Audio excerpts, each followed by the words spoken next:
ነብዩ በስተመጨረሻም ቢንያምን ያገተው ጽዮንን አስገዳጅ ነገር ሊያስደርጋት ነው። ምን እንደሆነ አይታወቅም። ሌላው ኤፍራታ የናታንን እና የያፌትን የሁለቱንም የዲኤንኤ ማስመርመሪያ ጸጉራቸውን በድብቅ ወስዳለች። ታዲያ ሁለቱ ወንድማማቾች መሆኗን ካረጋገጠች ምን ልታደርግ ወይንም ምን አይነት ውሳኔ ልትወስን እንደምትችል የተጠበቀ ነገር የለም። በክፍል 90 ላይ የምናየውትን ነገሮች ቀንጨብ አድርጌ በዚህ ቪዲዮ ማሳያችሁ ይሆናል። አብራችሁን ቆዩ። አቤል ተብየው ታዲያ ጽዮንን አንድ ቦታ ላይ ለብቻዋ ቀጥሯት ነበረ። ወደ ተባለችው ቦታ ያለምንም ማንገራገር ነበር ሄደችው። በዛ ሰዓት ስሜቷን መቆጣጠር አቅቷት እንኳን ቢላ ይዛ ሄዳ ልትወጋው ሞክራ ነበረ። አልተሳካላትም። ዋነኛ እሷን ያገኘባትና ያው ቢንያምን ያገተበትን ምክንያት ከነገራት በኋላ አንቺ ለኔ ማድረግ ያለብሽ አንድ ነገር አለ ብሏታል። ያንንም ከነገራት በኋላ አርግ ያልከኝን ሙሉ ለሙሉ አረጋለሁ፣ ቢንያም ላይ ምንም ነገር እንዳይደርስበት ብለዋለች። ያንንም ከልጅ በኋላ ወደ ቤቴ ስትሄጂ ማታውኑ እሱንም ለቀው ይሆናል ነበር ያላት። ታዲያ ጽዮን የተስማማችበት ጉዳይና አቤል እሷ በግድ እንድታደርገው የፈለገው ነገር ምን ይመስላችኋል? ሐሳብ አስተያየታችሁን ኮሜንት ላይ እያስቀመጣችሁልኝ። የመጀመሪያው ሁለት ምክንያቶች አሉ። አንደኛው የሚሆነው እሱ መጀመሪያውኑ እንደሚወዳት እናውቃለን። ታዲያ አሁን ላይ ከኔ ጋር ሁኚ እሱን ጤጉና አብረን ሁልጊዜ ምንሆን ይሆናል። ለሌሎቹም ትነግሪያቸዋለሽ እኔን እንደምትወጂኝ። ታዲያ አስገድጄሽ እንዳልሆነ ሲያውቁ አብረን በነፃነት ምንሆን ይሆናል። ያን የምታረጊ ከሆነ ብቻ ነው ቢንያምን ልፈተው የምችለው ይላታል። አንደኛው ምክንያት ይሄ ነው። ሁለተኛው የሚሆነው ግን አቤል ምናልባት ከላዩ የሚሰራቸው ሰዎች አሉ። ለነዛ ሰዎች ቢንያምን ካገተ በኋላ እግረ መንገዱን ግን ጽዮንን እያስፈራራት ይሆናል። ሌላኛው የኤፍራታ ጉዳይ ነው። ኤፍራታ ታዲያ መጀመሪያውኑ የእናቷ የዲኤንኤ ጉዳይ አሳስቧት አልነበረም። ታዲያ ብሩ ያስፈልጋት። ከዛም በላይ ሲያሳስባት የነበሩ ሁለቱም ትልቅ ጦርነት ውስጥ ሊገቡና አዲሱ ትልቁ ለእናንተ ለተመልካቾቻችን ትልቅ ሰርፕራይዝ የሆነውን ነገር ልንገራችሁ። ያም የሆነበት ምክንያት አሁን ላይ ናታን ስራ ሊጀምር ነው። ስራ የሚጀምርበት ድርጅት ግን አንድ ትልቅ አስደንጋጭ ነገር አለ። ድርጅቱም መጀመሪያውኑ የምትሰራበት ሁኔታ ናታን ያፌት ተቀናቃኛቸው ነው ለዛ ድርጅቶች። እዛ ድርጅት ውስጥ ግን ወኪል ሆኖ ሄዶ ሰውን ሊያናገር የሚችለውና ሰዎችን ሊግባባ የሚችለው ናታን ነው። ታዲያ በዚህ ሁኔታ ላይ ታዲያ ናታን የመጀመሪያውን ድርጅት ወክሎና ያፌት ደግሞ የራሱን ድርጅት ወክሎ ሁለቱ ተገናኝተው አንድ የሚስማሙበት ነገር ሊኖር ይችላል። ይህን ያልኩበት ምክንያት አለኝ። በዛ ሰዓት ግን ያፌት ትልቁን ድንጋጤ የሚደነግጥ ይሆናል በሕይወቱ። ናታን እንዴት ሥራ ጀመረ? በዛ ላይ እኔ የምሠራውን ሥራ ውስጥ እንዴት ገባ? ያውም እንዴት ወኪል ሆኖ እኔን ሊያናግረኝ መጣ የሚለው ነገር ያሳስበዋል። ይህንም ታዲያ በክፍል 90 ላይ አብረን የምናየው ይሆናል። ሌላኛው ጉዳይ ኤፍራታ የጀመረችው አንድ የዲኤንኤ ምርመራ አለ። የናታንንና የያፌትን ትክክለኛ ወንድማማቾች ናቸው ወይ የሚለውን መልስ የሚመልስላት የዲኤንኤ ውጤት። ሁለቱም የሚያስፈልጋት ጸጉራቸው ነበረ። የያፌትን ጸጉር በቀላሉ አግኝታለች። ታዲያ የቀራት የናታን የጸጉር ዲኤንኤ ነበርና እሱንም ለማድረግ ጽዮንን ላገኝሽ እፈልጋለሁ በሚል ሰበብ ምክንያት ወደ ቤታቸው ሄዳለች።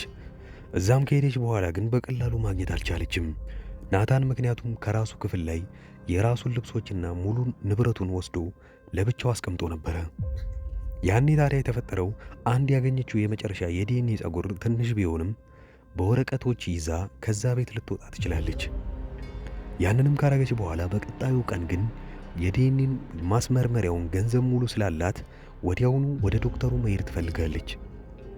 ሌላኛው አስፈሪ የሆነው ምክንያት ያፌት አሁን ላይ የራሱ ዘመድ የሆነው አቤል ያው ቢንያምን እንዳገተው አውቋል። መጀመሪያውኑ ይሄን ልጅ ሲያበሳጨውና ሲያናድደው ስለነበረ በዛ ላይ ይሄንን ካወቀ በኋላ ተናዷል። ያውም ትልቁን ሊያበሳጨው የሚችለው ነገር ያፌት ለጽዮን ምን ያህል እንደሚሰፈሰፍና ምን ያህል እንደሚራራላት አይተናል። እሷንም እያሰቃያት እንደሆነ እሷን በግድ ብዙ ነገሮች ሊያስደርጋት እንደሆነ ካወቀ በኋላ ግን ቢንያም ከዛ ነፃ የሚወጣ ይሆናል።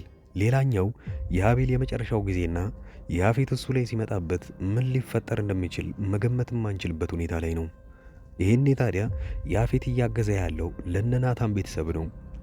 ያፌት በቀጣዩ ጊዜ ከናታን ጋር ለሥራ ጉዳይ ሊወያዩ ይገናኛሉ። ያም በጣም ትልቁ ከባድ ሁኔታ ላይ ሊፈጠር ይችላል። ያፌትና ናታን በቀጣይ በስራ ሁኔታ ላይ ተገናኝተው የሚፋጠጡ ይሆናል። ይህንንም በቅርብ ጊዜ የምናየው ይሆናል። ሌላኛው ያፌትስ ከናታን ጋር ያለው ወንድምነት አሁን ኤፍራታ ካወቀች ምን ይፈጠራል? ምናልባት ለያፌት ልትራራለት ይሆን ወይንስ ሌላ ማስታረቂያ መንገድ ትፈልጋለች? አብረን የምናየው ይሆናል። አዳዲስ የሆናችሁ ይህንን ቻናል ሰብስክራይብ ማድረጋችሁን አትርሱ። ታተላችሁን አታቁሙ። በሙሉ ክፍሉ ወዲያው እንደተለቀቀ ኮሚኒቲ ፖስት ላይ እኔ ቀደም ብዬ ለቅላችኋለሁ። እስከዛው ድረስ ግን መልካም ጊዜ። ውድ የአዳዲስ ቲቪ ተከታታዮች እንኳን ደህና መጣችሁ። ወደዚህ ቻናል ከመጣችሁ እናንተ ተከታታይ ድራማ ይመቻችኋል ማለት ነው።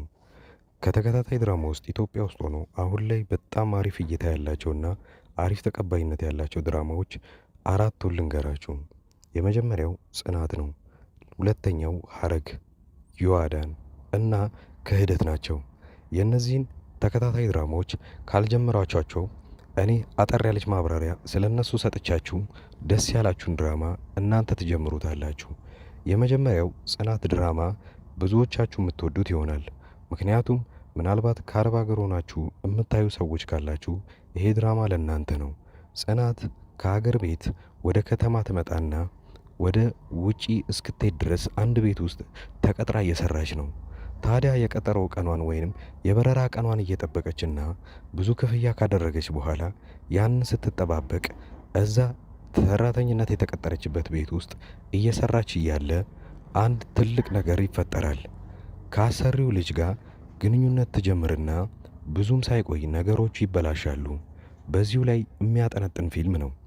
ሁለተኛው ሐረግ ድራማ ላይ ሁለት በትንንሽነታቸው የሚታወቁ በአባት አንድ የሆኑ ወንድማማቾች ነገር ግን ካደጉ በኋላ በጣም ትልቅ ጠላት ሆነው እዛ ላይ የምናየውን ነገር አብረን እናያለን።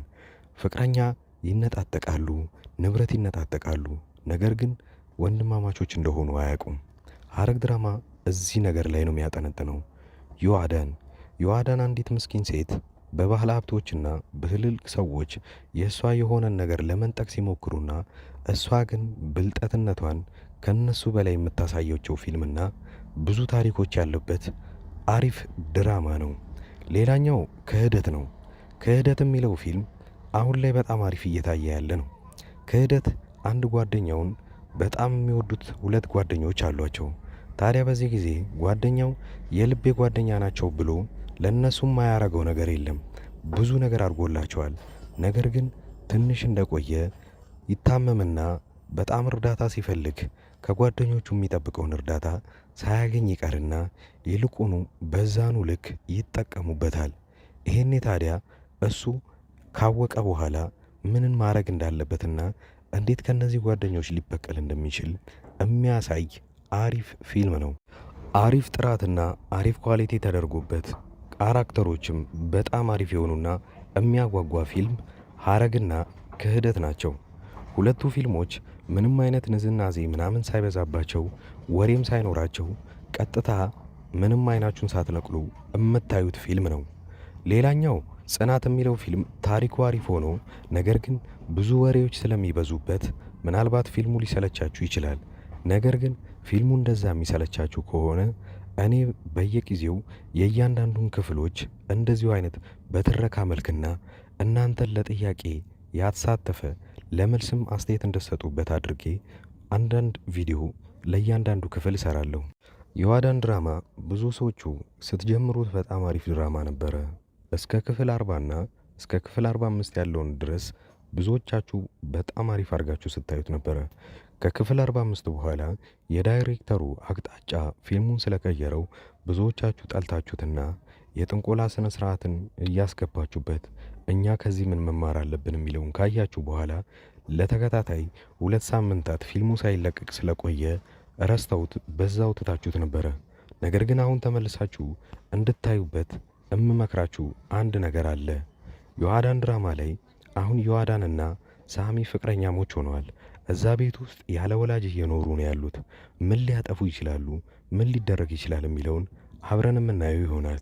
እዛ ላይ ሂሩት የምትባል አንዲት መጥፎ ሆና የምትተውን ልጅ እዛው አካባቢ ላይ እብደትን ተከናውና ነገር ግን ጤነኛ ሆና እሷ እንዳትታሰር እያየችው ያለውን ስቃይ አሁን ላይ ማየት ይኖርባችኋል ብዬ አስባለሁ። አዳዲስ የጀመሩ ተከታታይ ድራማዎችንና አሪፍ የሚባሉ ፊልሞችን በዚሁ ላይ በአንድ ድምፅ አድርጌ በጥሩ ሁኔታ ተርኬ የማቀርብላችሁ እኔ ዙበይር እባላለሁ። የቻናሌም ስም አዳዲስ ይባላል። እኔን ለማበረታታት ሰብስክራይብ ማድረጋችሁን አትርሱ። በቅርቡ 50 ሺህ የምንገባ ይሆናል። አሁን ላይ 40 ቤት እንዳለን አትርሱ። ስለዚህ እባካችሁ አዳዲሶች ሰብስክራይብ በማድረግ በማበረታታት 50 ሺና ከዛ በላይ እናድርገው።